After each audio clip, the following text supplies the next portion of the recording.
So when people use the word jihad, so the Muslims are declaring jihad all over the place. And even among Muslims nowadays, many of them, they're using the word jihad for that same meaning. So when the Arabic literature uses the word jihad, it has the classical meaning of it, which is the general struggle, and it has that specific particular meaning of fighting.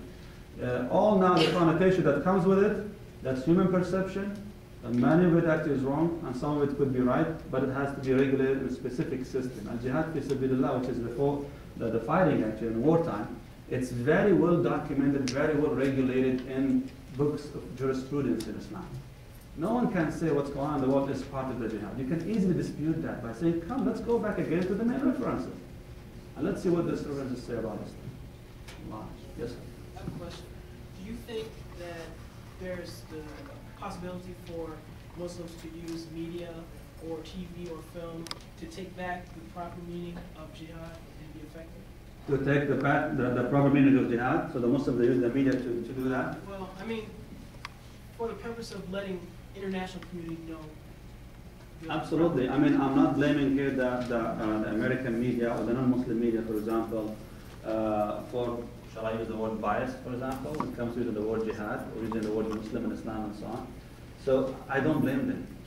Because when they see things, they see from their own eyes, and they see what's being produced for them actually on TV. I mean, let me show you actually, it's our responsibility as Muslims to come out to the public and talk to them and tell them exactly what's the meaning of the word jihad, what's the meaning of Islam, what is terrorism, all this stuff and so on. It's not anybody else. And to give our effort, that's just to show you some example, just in this past summer, we had an intensive seminar. In that intensive seminar, we lived in a hotel in the middle of one of the largest cities in America, in Texas. And then in that hotel, we lived for 2 consecutive weeks, day and night. The program begins from 6 o'clock in the morning and ends after 11.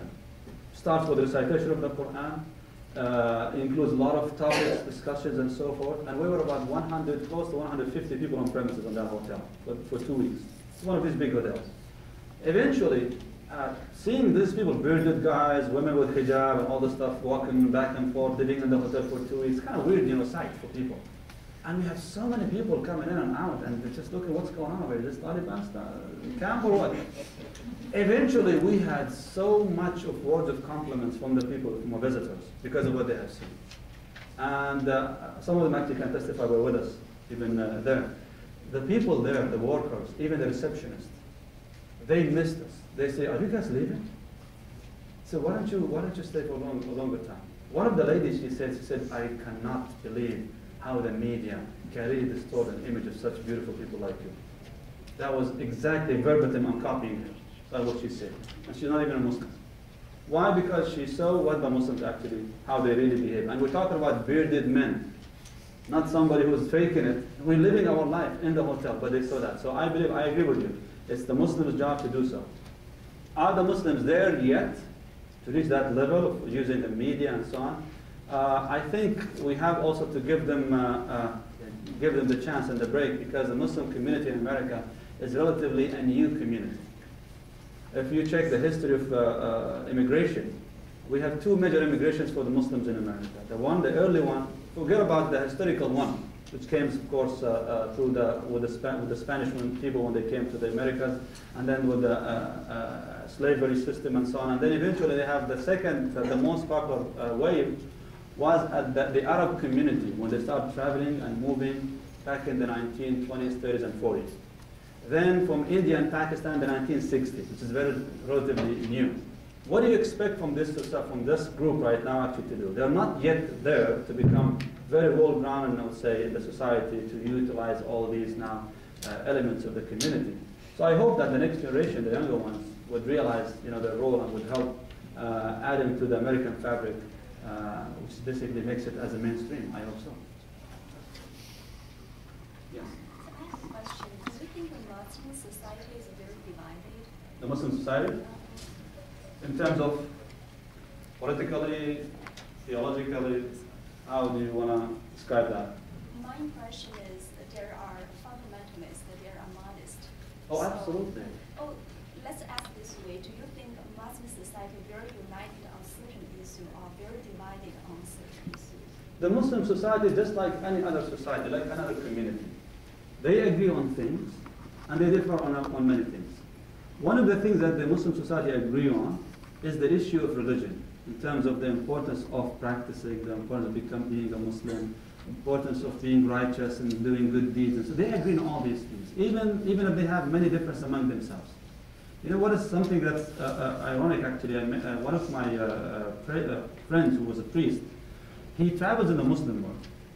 So when he came one time, he says, you know what I like about you Muslims? He said, what I like about you, he said, you guys don't have these denominations, which means any Muslim can enter any mosque and pray next to anybody and just leave. I said, that's true. Because we don't have these differences. So I can stand next to two people that I probably sometimes I hate their guts, but I have to stand because it's time for prayers. And we pray together. Why? Because I'm obligated. And by doing so, it creates some kind of harmony and system in the society. So we agree on these issues. But as human beings, when it comes to human reasoning and intellect and interpretation of things, yes, we differ on interpretation. So what does it mean to be a righteous person? Some people they say, well, the minimum is just to believe in God, and that's it, you become good. Then we have to prove it. So when people start differing on these issues, that's when these now agendas start appearing, like for example, progressive, moderate, conservative, ultra-conservative, radical, and so on. Depends on interpretations. The mainstream of Muslims, I would say they are moderate society, the mainstream of Muslims. And this is a testimony of many tourists who go to Muslim countries and they come back. They see things on TV, but when they go there, they say, wow, these are really different people. You go there, they're very hospitable, they're very nice, very gentle. They have bad apples, no doubt about it. But when you deal with the average person, they're very nice and very kind, just like any other society. Any questions? Yes? Can you elaborate on the story you're talking about hijab? About?